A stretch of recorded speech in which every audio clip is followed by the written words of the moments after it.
Shalom anak-anak yang dikasihi oleh Tuhan. Pagi hari ini kita akan memulai pembelajaran untuk kelas 6. Sebelumnya kita akan berdoa, kita datang kepada Tuhan agar Tuhan memberkati dan menyertai pembelajaran jarak jauh kita. Mari kita berdoa. Bapa di surga yang kami sembah di dalam Tuhan Yesus Kristus, hari ini kami datang kepadamu mengucap syukur dan berterima kasih karena Tuhan sudah memberkati dan menyertai kami.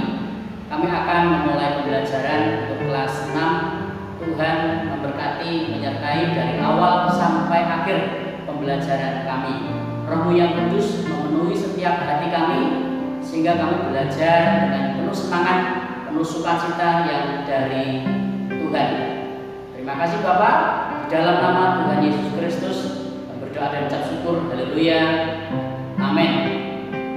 Anak-anak, sekalipun kita melakukan pembelajaran jarak jauh, tetapi Pak Yusuf berharap kita semua, baik Pak Yusuf dan juga anak-anak, kita belajar dengan penuh semangat, ya, mengikuti setiap petunjuk yang sudah diberikan untuk kita mengikuti pembelajaran dengan baik, sehingga apa yang Pak Yusuf sampaikan hari ini sungguh-sungguh berguna dan menjadi bekal buat anak-anak dalam menjalani kehidupan. Selamat mengikuti pembelajaran. Tuhan Yesus memberkati kita semua. Shalom anak-anak yang hebat yang diberkati oleh Tuhan. Pada pelajaran 1 kali ini untuk kelas 6 Pendidikan Agama Kristen dan Budi Pekerti, kita akan belajar bersama-sama tentang ibadah yang sejati. Ada sebuah kisah demikian anak-anak. Suatu hari sepulang sekolah Anto berjalan dan melihat seorang bapak yang tidur di emperan toko. Bapak itu sedang sakit. Ia mendekat dan berdoa dalam hatinya, "Tuhan, kasihan sekali bapak ini. Mengapa ia sakit? Tolonglah bapak ini Tuhan." Lalu ia melanjutkan perjalanan dan bertemu dengan seorang nenek yang sedang menarik gerobak dengan berat. Nenek itu adalah seorang pemulung. Anto memandang si nenek dan berdoa dalam hati, "Tuhan, mengapa nenek ini bekerja begitu berat? Ia sudah tua. Tolonglah nenek ini." Selanjutnya, ia bertemu dengan seorang anak perempuan kecil yang sedang mengais sampah. Ia melihat anak itu membuka bekas bungkusan makanan dari tong sampah dan memakan sisa nasi yang ada dalam bungkusan itu. Anto kembali bertanya, "Tuhan, anak kecil ini kelaparan. Mengapa anak ini kelaparan sehingga ia harus makan dari sisa makanan yang dibuang di tong sampah?" Akhirnya Anto tiba di rumah. Peristiwa yang ia lihat dalam perjalanan ketika pulang ke rumah masih terbayang-bayang di benaknya. Anto menemui ibunya dengan tidak sabar langsung menceritakan kejadian itu, serta mengeluh mengapa Tuhan tidak melakukan sesuatu kepada mereka. Ibunya menyadarkan Anto dan berkata, "Mengapa kamu mengeluh? Tidak sepantasnya kamu marah atau menyalahkan Tuhan atas kejadian yang kamu lihat. Tuhan tidak tinggal diam. Tuhan telah berbuat sesuatu. Tuhan sudah bertindak. Tuhan menciptakan kita.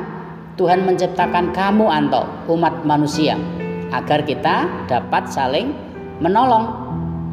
Tuhan menghadirkan kamu di dunia agar kamu bisa melakukan sesuatu bagi mereka yang kekurangan, bagi mereka yang membutuhkan, bagi mereka yang sedang kelaparan. Kalau begitu, apa yang dapat kamu lakukan untuk membantu mereka?" Ya, ini suatu perenungan untuk kita anak-anak yang dikasihi oleh Tuhan, bahwa ibadah yang sejati itu sebenarnya tidak sekedar kita beribadah pada hari Minggu, kita beribadah di gereja, memuji, menyembah Tuhan, dan memuliakan Tuhan, membaca firman Tuhan, memberikan persembahan. Tidak juga hanya sekedar kita datang ibadah muda remaja atau ibadah sekolah minggu. Tetapi sebenarnya ibadah yang sejati itu juga dapat kita lakukan dengan cara berbuat baik kepada orang lain, berbuat baik kepada orang-orang yang membutuhkan. Ya, kata ibadah itu seringkali disalahartikan. Ibadah terkadang hanya diartikan sebagai upacara keagamaan, yaitu kebaktian yang dilakukan di gereja ataupun di sekolah. Padahal ibadah ini memiliki pengertian yang luas. Ya. Dalam Yakobus pasal 1 ayat 26 dan 27 mencatat bahwa ibadah yang murni adalah ibadah yang benar, mengendalikan lidah, mengunjungi yatim piatu dan janda-janda tua. Jadi ibadah itu harus tercermin dalam tingkah laku, gaya hidup, kebiasaan kita setiap hari. Yang terutama adalah melakukan apa yang diperintahkan oleh Tuhan. Itulah yang dimaksud oleh Rasul Paulus ketika menjelaskan pengertian ibadah dalam surat Roma pasal 12 ayat 1 dan 2. Ya, Rasul Paulus dalam surat tersebut menjelaskan atau memberikan pengajaran kepada kita semua bahwa ibadah yang sejati adalah mempersembahkan tubuh sebagai persembahan yang hidup, yang kudus dan yang berkenan kepada Allah. Itu adalah ibadah yang sejati. Mempersembahkan tubuh di sini bukan berarti kita mengorbankan tubuh kita untuk disembelih kemudian dipersembahkan kepada Tuhan, tidak. Tetapi kita mempersembahkan tubuh artinya setiap apa yang kita lakukan, pikirkan, apa yang kita perkatakan, dan apa yang menjadi tindakan kita sesuai dengan kehendak Tuhan. Jadi semua pikiran, perkataan, dan perbuatan dapat kita wujudkan untuk melakukan kehendak Tuhan. Segala tindakan yang kelihatan oleh mata manusia seperti berdoa, berbakti, membaca Alkitab, menolong orang lain, berbuat baik, bila tidak dilakukan dengan tulus dan jujur di hadapan Tuhan, tidak dapat dikatakan sebagai ibadah yang sejati. Jadi semua yang kita lakukan tadi harus dilakukan dengan tulus hati, harus dilakukan dengan segenap hati, segenap jiwa. Jangan dilakukan dengan terpaksa atau dengan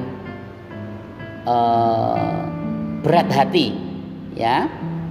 Jadi ada banyak cara yang dapat kita lakukan untuk mempersembahkan tubuh kita sebagai wujud dari ibadah yang sejati. Misalnya kita menggunakan otak kita untuk merancang atau merencanakan hal-hal yang baik dan benar.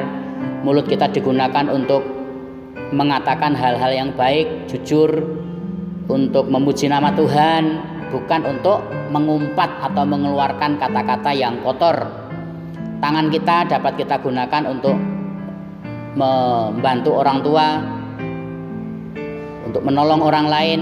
Kaki juga demikian, digunakan untuk bergegas menolong teman kita, bukan untuk menendang orang lain ketika marah.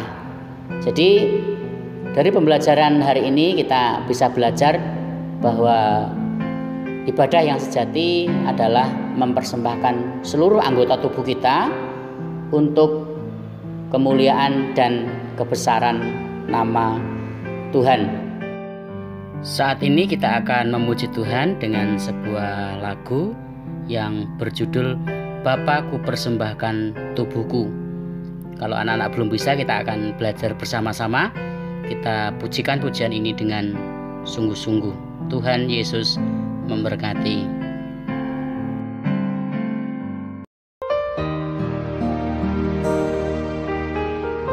When we worship, we offer our life to Him. Ini kami Tuhan, kami persembahkan hidup kami. tubuh ini di hadapan untuk kemuliaan-Mu, Yesus.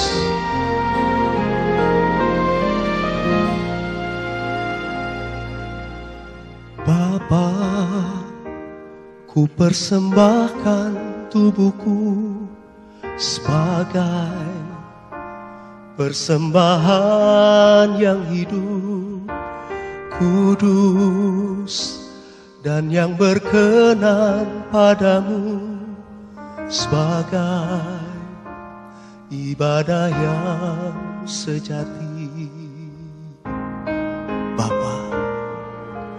Bapa, ku persembahkan tubuhku sebagai persembahan yang hidup, kudus, dan yang berkenan padamu, sebagai ibadah yang sejati.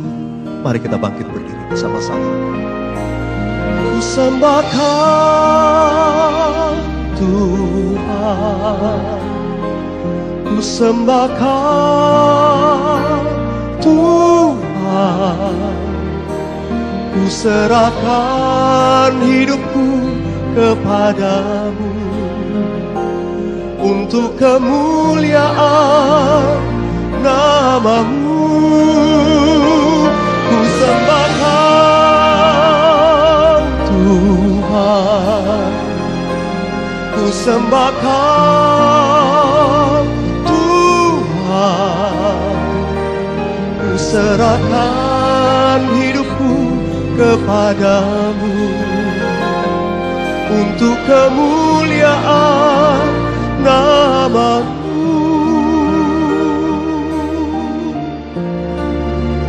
Kita berikan kemuliaan buat Tuhan Yesus. Kita beri kemuliaan buat Tuhan.